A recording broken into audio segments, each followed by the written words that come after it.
بسم اللہ الرحمن الرحیم۔ معزز ناظرین السلام علیکم۔ مور جتنا اب خوبصورت ہے اس سے کئی زیادہ جنت میں خوبصورت تھا۔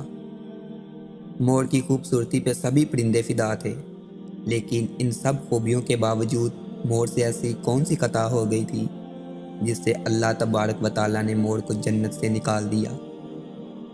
اللہ تبارک و تعالیٰ نے جب حضرت آدم علیہ السلام اور اماں حوا کو پیدا فرمایا، اس کے بعد ان کو جنت میں بھیج دیا۔ وہ دونوں جنت میں بہت ہی پرسکون رہتے تھے، بہت لذیذہ میوے پھل کھایا کرتے تھے، لیکن ایک اناج جس کو کھانے سے اللہ پاک نے منع فرمایا، اور وہ اناج گندم تھا۔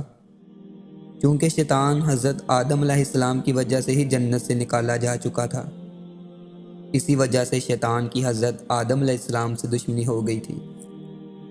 شیطان یہ چاہتا تھا کہ وہ کسی بھی طرح حضرت آدم علیہ السلام کو جنت سے نکال دے اور ساتھ میں اماں حوا کو بھی جنت سے نکال دے۔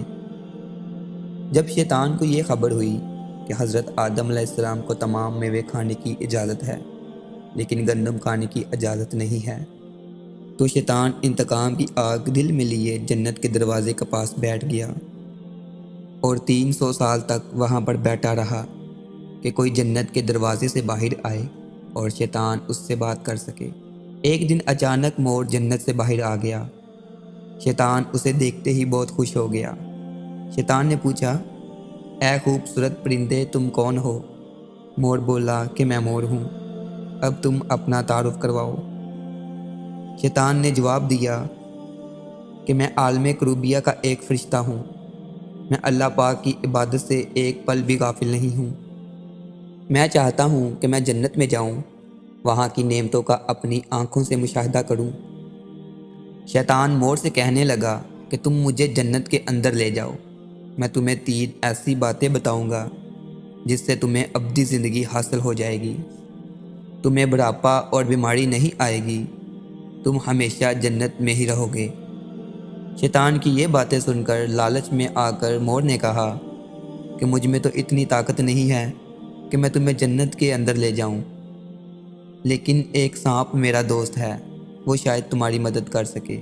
یہ کہہ کر مور سانپ کے پاس آیا، اس کو ساری بات بتائی۔ سانپ بھی شیطان کی باتوں سے بہت خوش ہو گیا۔ پھر شیطان کو اپنے منہ میں چھپا کے سانپ جنت میں داخل ہو گیا اور یوں شیطان اپنی چال میں کامیاب ہو گیا۔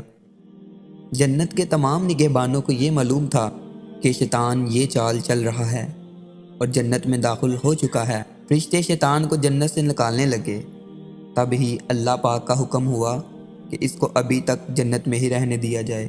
وہ فرشتے اللہ تبارک و تعالیٰ کے حکم سے رک گئے۔ شاید یہ حضرت آدم علیہ السلام کا امتحان تھا۔ جن خوبصورت پیروں سے چل کر مور شیطان کو جنت کے اندر لے کر آیا تھا، وہی خوبصورت پاؤں اللہ پاک نے مور سے لے لیے۔ سانپ جو اپنے منہ میں شیطان کو چھپا کر لایا تھا، اس کے منہ کی خوبصورت خوشبو چھین کر اس میں زہر ڈال دیا گیا۔ پھر مور کے ساتھ ساتھ سانپ کو بھی جنت سے نکال دیا گیا۔